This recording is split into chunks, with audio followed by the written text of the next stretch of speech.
প্রতিটা ঘরে ঘরে প্রতিটা স্টুডেন্টের একটি কথা, সব কিছু হচ্ছে স্যার, পড়াশোনা মুখস্থ হচ্ছে না। এত কনসেন্ট্রেট করার চেষ্টা করি, কিছু মধ্যে যেন বুঝে উঠতে পারছি না, কিছু মধ্যে কোনো পড়াকে আমরা আয়ত্ত করতে পারছি না। আজকে আমরা জানবো যে এই পড়া মুখস্থ করার পেছনের যে রহস্যটা কি, কীভাবে আমরা সায়েন্টিফিক ওয়েতে এটাকে আমরা বুঝবো। আচ্ছা, তুমি যখন বলছো যে আমি পড়া মুখস্থ করতে পারছি না, পড়া আমার মুখস্থ হয় না, তুমি একবার ভেবে দেখো 10 বছর আগে তোমার সাথে কিছু একটা ইনসিডেন্ট ঘটেছিল, তোমার মুখস্থ আছে? চোখ বন্ধ করে তুমি অ্যাজ ইট ইজ যেমন আছে বলে দিতে পারবে। তুমি 3 বছর আগে কোনো একটা মুভি দেখেছিলে, মুভিতে কি কি ঘটেছিল, পরপর কে আসছিল, কি ডায়লগ দিচ্ছিল, কি সাউন্ড হচ্ছিল, কোন গানটা ছিল, সব বলে দেবে। তাহলে তুমি 5 দিন আগে যে পড়াটা পড়েছো বা গতকাল যে পড়াটা পড়েছো ভুলে যাচ্ছ কেন, তাই না?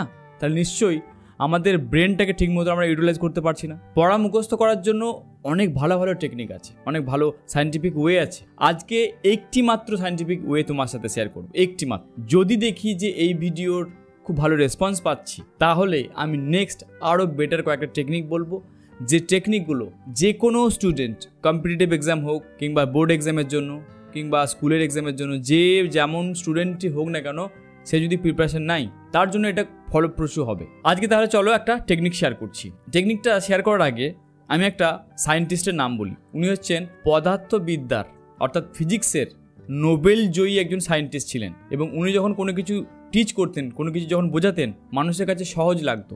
উনি ছিলেন মিরাক্কেল মানুষ, কোনো কিছু পড়াকে সহজে বুঝিয়ে দেওয়ার জন্য। ওনার নাম হচ্ছে রিচার্ড ফেমান, এবং তিনি একটা সুন্দর সিম্পল ট্রিক্স অ্যাপ্লাই করতেন। আজকে ওটাই তোমার সাথে শেয়ার করব। যখন ওই সেম টেকনিকটা তুমি অ্যাপ্লাই করবে তোমার লাইফে, এটা যে কোনো পড়াশোনাকে সহজ করে দেবে। জানতে চাও? ইয়েস, তাহলে চলো, আমিও পেন নিয়ে তৈরি হয়ে গেছি। প্রথম যে প্রশ্নটা এখন জানতে হবে আমাদেরকে, যে আমরা পড়া কেন ভুলে যাই, এটাকে বুঝতে হবে। তো এই বিষয়ে 1885 খ্রিস্টাব্দে হারমান এবিঙ্গাস বলে একটা সায়েন্টিস্ট, উনি হচ্ছে জার্মানের সায়েন্টিস্ট, সাইকোলজিস্ট, ওকে। তো উনি একটা রিসার্চ করেছিলেন।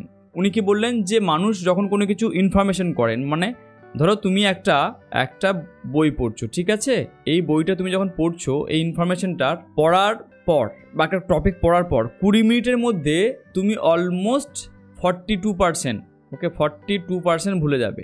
আচ্ছা, তারপর 1 ঘন্টার মধ্যে 56% ভুলে যাবে, ওকে।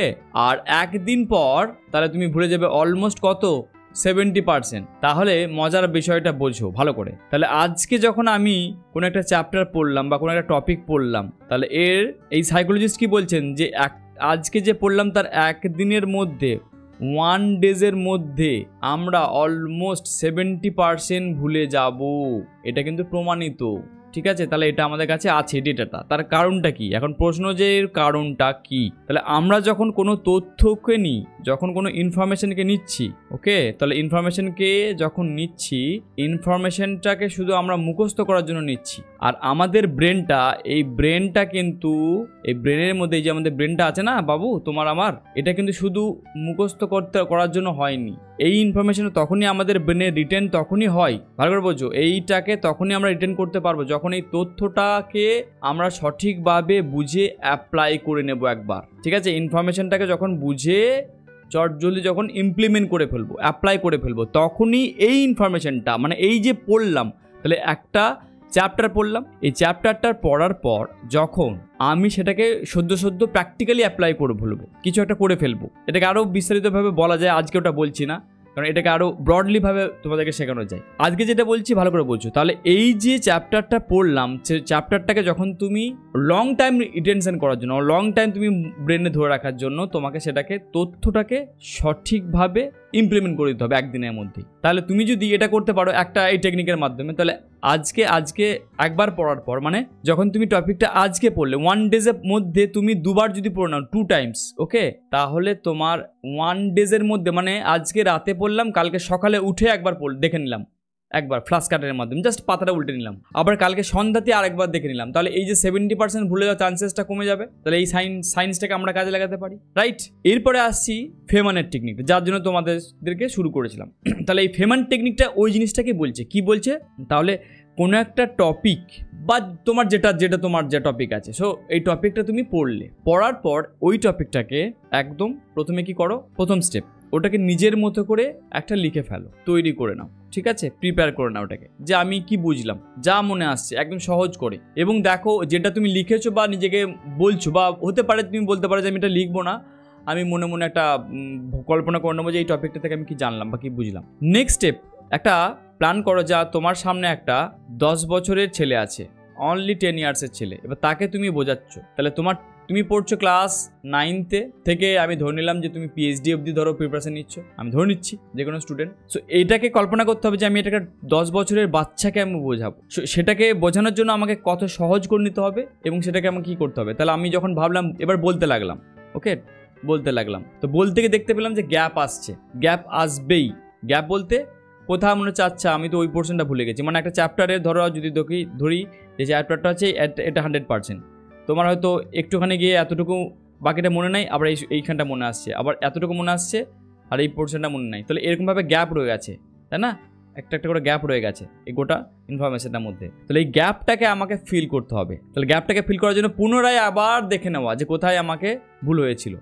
এই গ্যাপটা যখন আমরা ফিল করে নিলাম, নাও নেক্সট টাইম আবার একবার বলার প্র্যাকটিস করা, তখন দেখা যাবে যে টপিকটা আমরা পড়েছিলাম, যেহেতু আমরা অ্যাক্টিভিটি মানে ইমপ্লিমেন্ট করলাম, ওকে ইমপ্লিমেন্ট করলাম, যেটা বলছিলাম ইমপ্লিমেন্ট করলাম, বা আমরা বলতে পারি যে অ্যাপ্লাই করলাম, ইমিডিয়েট প্র্যাকটিক্যালি অ্যাপ্লাই, যেটাকে আমরা আর একটুখানি ভালো করে বলতে পারি যে, আচ্ছা মুছে দিয়ে এটা দাঁড়াও, আমরা এটাকে বলতে পারি একটু ভালো করে যে প্র্যাকটিক্যালি, আচ্ছা একটা পেজ নিয়ে নিই, প্র্যাকটিক্যাল অ্যাপ্লাই করলাম। ওকে, সো প্র্যাকটিক্যাল অ্যাপ্লাই করার জন্যই আমরা কিন্তু এটাকে অনেক দিন লং টাইমের একটা টপিককে রিটেনশন করতে পারবো। তাহলে 4 নম্বর স্টেপ কি, গ্যাপটাকে দেখে আবার পুনরায় একবার ফিরে যাওয়া এখানে এবং আবার একবার প্র্যাকটিস করে নেওয়া। এই যে 4টে ধাপ, নাম্বার 1 2 3 4 করে যে 4টে স্টেপ বললাম, এই স্টেপটাকে যদি আমরা ফলো করি, যে কোনো চ্যাপ্টার, যে কোনো অধ্যায় আমরা কিন্তু বলতে পারবো, বুঝতে পারবো। আর একটা মজার ব্যাপার শোনো, যখন কোনো ইনফরমেশন তুমি বুঝে সেই ইনফরমেশন কাউকে ডেলিভার করে দিলে, জানবে এই ইনফরমেশনটা লং টাইমে তো মনে থাকবেই, আর এই প্রসেসের মধ্যে তুমি যত ভালো করে জানবে, আগামীতে যে কোনো ফিল্ডে তুমি যাও না কেন সেটাতেও কাজে লাগবে। কারণ communication important নাওয়াডেজ, information plus communication, তবেই সাকসেস। অনেক সময় হয় যে তোমরা হয়তো অনেকে ভবিষ্যতে দেখতে পাবে যে ইনফরমেশন অনেকে নিচ্ছ কিন্তু কমিউনিকেশন করতে পারছো না, কথা বলতে পারছো না, দ্যাট টাইম কিন্তু আমরা সেটা ভালোভাবে ইমপ্লিমেন্ট করতে পারি না। তাহলে এই ফেমানের এই টেকনিককে আমরা কিন্তু অ্যাপ্লাই করার চেষ্টা করব।